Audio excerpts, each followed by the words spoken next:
truth. Doing more cardio isn't the answer. Cutting more calories isn't gonna fix it either, but burning fat fast in 2025, it's definitely possible. You just need the right system to lose weight without suffering. I've helped over 25,000 clients burn fat fast, eating carbs, working out only 3 to 4 times a week, and enjoying life. And I've also been able to do this myself through running a business, traveling, and I do it without being perfect with my diet. And it's what I call the 3 pillars of fat loss. In this video, I'm gonna break it down step by step so you can copy exactly what I've done with thousands of clients and finally start seeing results that last. So let's start with pillar number 1. Pillar 1, the fuel system. Here's the truth. Most people trying to lose fat are eating too little of the wrong things at the wrong times and still wondering why nothing's changing. And no, cutting out all of your sugar or your carbs or eating clean 24/7 isn't the answer.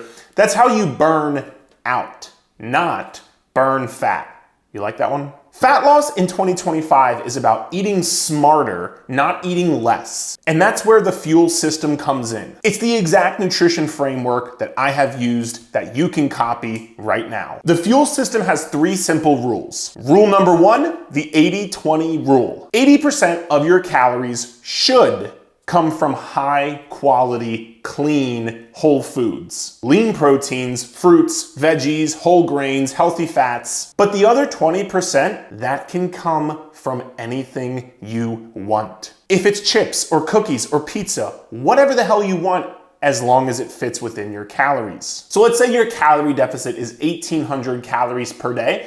That would mean 1,450 of those calories should be coming from clean foods. But 350 of those calories can come from whatever you want. So you don't have to feel guilty for eating treats or eating junk food. And by the way, if you need to know how many calories your calorie deficit should be per day, there'll be a free calorie deficit calculator in the link of the description of this video. This 80-20 rule is how you stop falling off track. You don't need a cheat meal because you've got freedom already built in. Rule number 2, 3 meals and 2 snacks. Structure matters. Trying to eat light all day usually just leads to nighttime cravings and overeating. So the system that we use for a lot of our coaching clients is 3 balanced meals per day with 2 snacks. Each one of those meals has to have some sort of protein and some sort of fruit or vegetable. Beyond that, you can eat whatever you want. And the snacks, at least one of them has to be a protein. The other snack can be whatever the hell you want. And we usually like to split this up between every 2 to 6 hours throughout the day. And what this does is it never lets you get super hungry, because when you get hungry, if you're like me, you get hangry and you don't care what you're gonna eat. You just need to eat before you kill somebody. And when you get to that feeling, it's very hard to stick to your calories or practice moderation. So when you set your meals up like 3 meals and 2 snacks, you'll give yourself structure to not overeat. And what this does is it trains your hunger hormones to be hungry at specific times. So if you start eating in this way, over about, I'd say 2 to 4 weeks, your body is going to get trained to be hungry for those 3 meals and 2 snacks and nothing else, because you're actually giving your body a structure and a system to follow. And rule number 3, build every meal like this. I briefly just touched on this on how to set up your meals, but I want to go more in depth, either if you're eating at home and cooking food by yourself, or if you're going out to eat. So every meal follows this formula.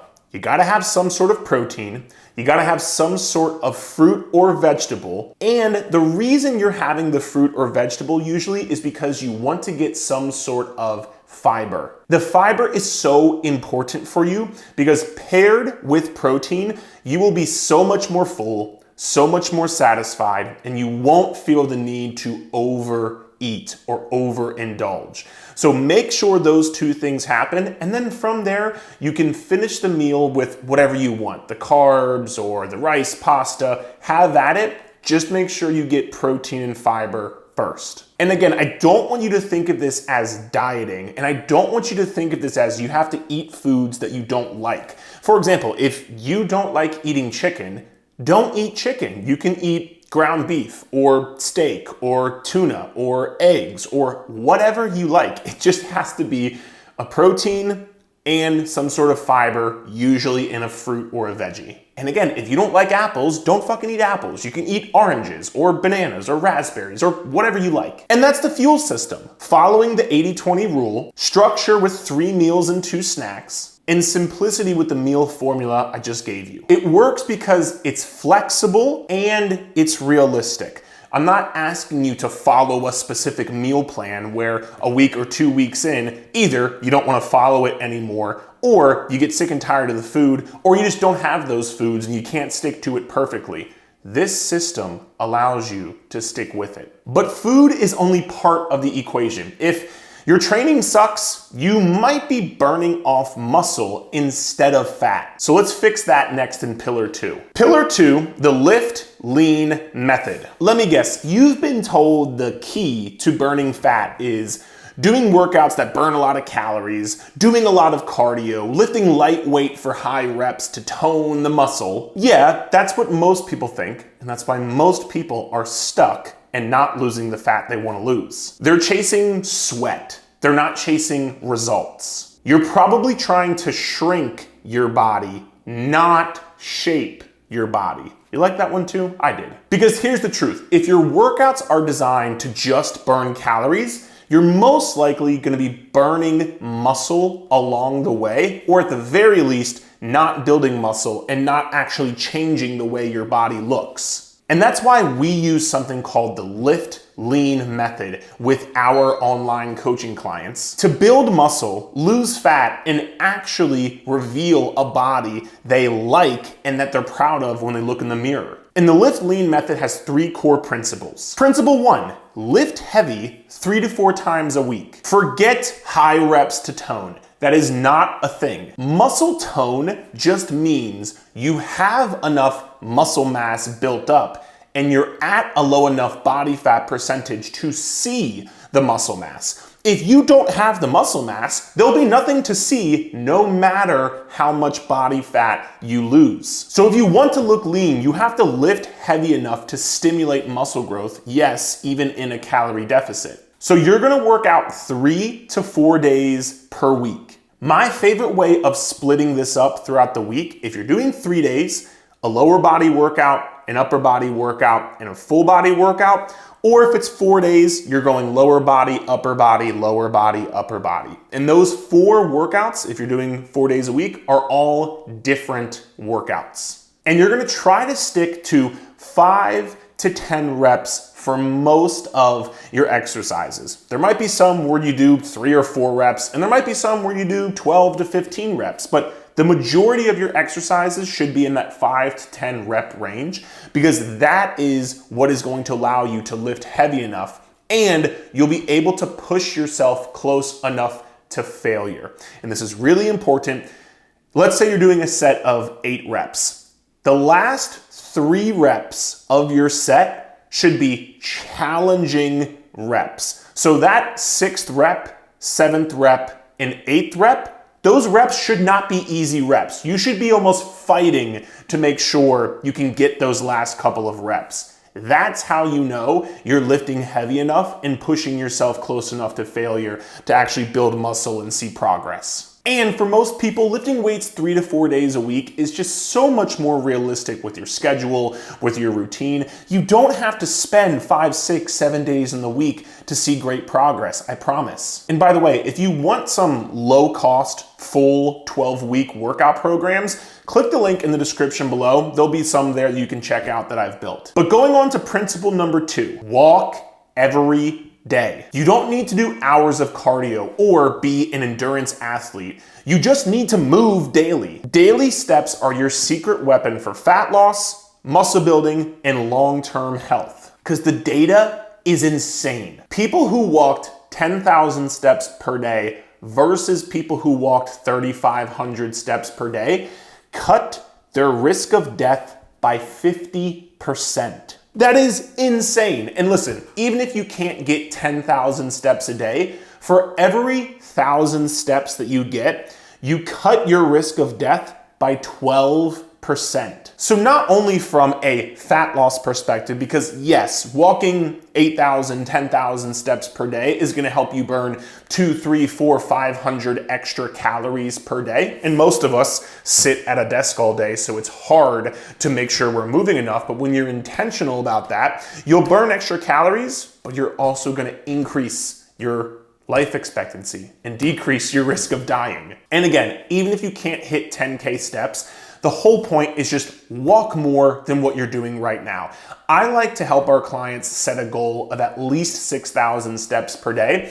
And no, this doesn't have to be at a specific speed. No, this doesn't have to be all at once. It can be walking around the house, cleaning, walking when you're on work calls or Zoom calls, however you can get more steps. And principle number 3, you have to ditch the fat burning workouts. You don't need to do burpees until you puke. You don't need to burn 700 calories per workout. You need to train with intent and purpose, not punishment. You should be leaving your workout feeling better than when you entered it. Now, I'm not saying you might not be a little bit fatigued and a little bit exhausted, that's normal. But if you feel like you got hit by a truck after you get done your workout, probably a sign you're not actually doing the correct style of workouts. You're going a little bit too hard, which means you're not going to be able to recover from it, which means, and most people don't know this, when you do a lot of high intensity cardio, HIIT classes, very, very high rep and high set workouts, like if you're doing 4 or 5 sets of 15, 20 reps, that is going to decrease your recovery, increase your cortisol, and increase your appetite, leading to you overeating and not sticking to your calorie deficit, which means you're not going to see progress. And so many people are like, oh man, I do really good with workouts, but it's my diet that I suck with.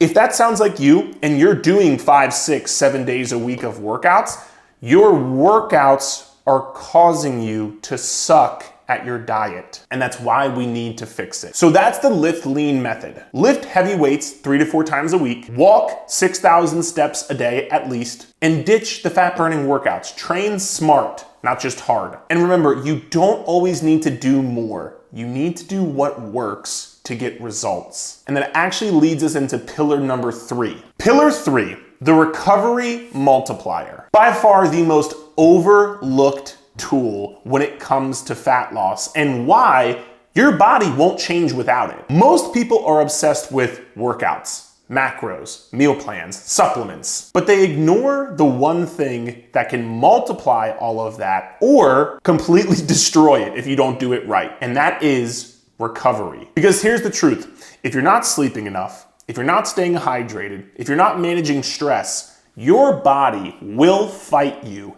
every step along the way and make your journey exponentially harder than what it has to be. I think you and I can both agree this whole losing fat thing is already hard enough as it is. If you're not recovering properly, you're making it that much harder, which good luck. And I've seen people track every bite of food and crush every workout, but still plateau because they're not recovering enough. And that's why the final part, the final pillar of this system is called the recovery multiplier. Because when you get this right, everything else works faster. And the recovery multiplier has 3 key levers. Lever 1, sleep 7 to 8 hours per night. And I get it, there's gonna be parents with young kids out there or people who work different shifts who are like, Eric, I can't get that.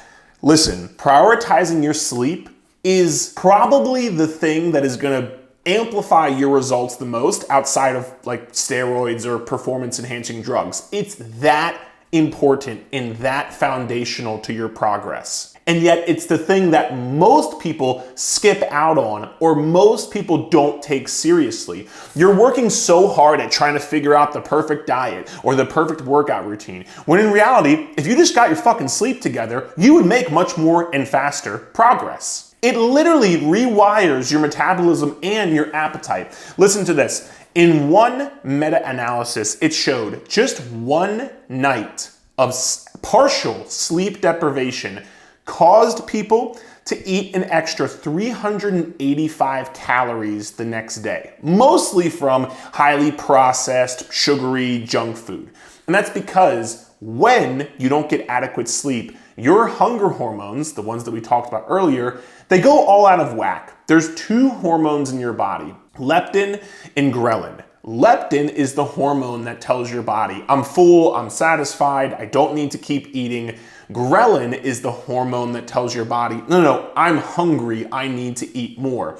When you are sleep deprived, your leptin decreases, the hormone that tells your body you're full, and your ghrelin increases, the hormone that tells your body you're hungry. So if you're not getting sleep, you are automatically going to make it harder on yourself to stick to your diet. And it gets worse than that. The less sleep you get, the slower you recover from workouts, which means you're not going to build muscle as much. Or you could potentially lose muscle if you're doing too many workouts and not recovering from them. It's going to leave you more exhausted, less willpower. It's also going to make you move less throughout the day, because think about it, when you're sitting there exhausted, do you really want to get up and take that extra walk to get that 8,000 steps? Probably not. So this isn't about willpower or being hardcore, which most people just think you need to have more discipline and willpower to lose fat faster. It's about giving your body what it actually needs to actually change. Lever 2 is hydrate and salt. Your muscles are over 60 to 70% water, and sodium, aka salt, that is the main electrolyte you sweat out when you're doing your workouts, and it's the main electrolyte that helps you with muscle contractions. So when you actually go to lift weights, your muscles have to contract. If you don't have enough sodium, your muscles aren't going to contract as well. So if you're training hard, you're working out, you're eating a healthier diet, and you're only drinking water, you might be setting yourself back because you're not fully hydrating yourself. I'm not saying everybody's doing this, but it's especially common when you're trying to eat healthier and lose weight. So we gotta make sure your hydration and your electrolytes are on point. What I like to do is two main things. Number one, lightly salt all of your meals. Don't fucking douse it, but lightly salt most of your meals. This is gonna help make sure your sodium levels are where they need to be. And number two, gotta make sure you're drinking enough overall water. A good rule of thumb to shoot for is take your current body weight in pounds, cut that in half, and that's how many ounces of water you should be drinking per day. So if you weigh 200 pounds, you should be trying to drink 100 ounces of water. And lever 3 is daily, you should have some sort of stress reset. High stress equals high cortisol. And cortisol isn't inherently a bad thing. People will make you freak out over this word. But the higher the cortisol, the harder fat loss can be, especially from a willpower perspective. You're typically gonna store some extra water weight, especially around the belly area. And no, I don't think you need to go like meditate on a mountain, but just even 5 minutes a day, 10 minutes a day of de-stressing, not scrolling your phone. That's not what I mean. You're not de-stressing when you're doing that. Don't lie to yourself either. But whether it's 5 minutes of belly breathing, where you're breathing in through your nose and you're breathing out through your mouth, kind of like if you take a big breath into your nose and you push it out like you're pushing through a straw, that's a great way to help your parasympathetic nervous system turn on. And that's just a fancy word for rest and digest nervous system. That will help you de-stress. Whether it's going for a walk outside without your phone, whether it's journaling, or whatever way that you can de-stress a bit. And it doesn't have to be a long time. Even 5 to 10 minutes a day can make a massive difference. So that's the recovery multiplier. Sleeping at least 7 hours per night, making sure you hydrate and have proper sodium intake, and doing something to reset your stress each day. Do this, your workouts will get better, your cravings will go down, and your fat loss will speed up. And now you've got the full fat loss flywheel. You've got the fuel system, the lift lean method, and the recovery multiplier. This is how our clients lose weight, not only fast, but they keep it off for good. And if you want expert one-on-one help from a coach on my team to take out all of the guesswork and to hold you accountable along the way, because I know most people know what to do, you're just not doing it, click the link in the description below to check out our one-on-one personalized online coaching, where we will just build all of this for you. And after you do that, you can check out this video here to find out how to lose weight so fast it feels illegal.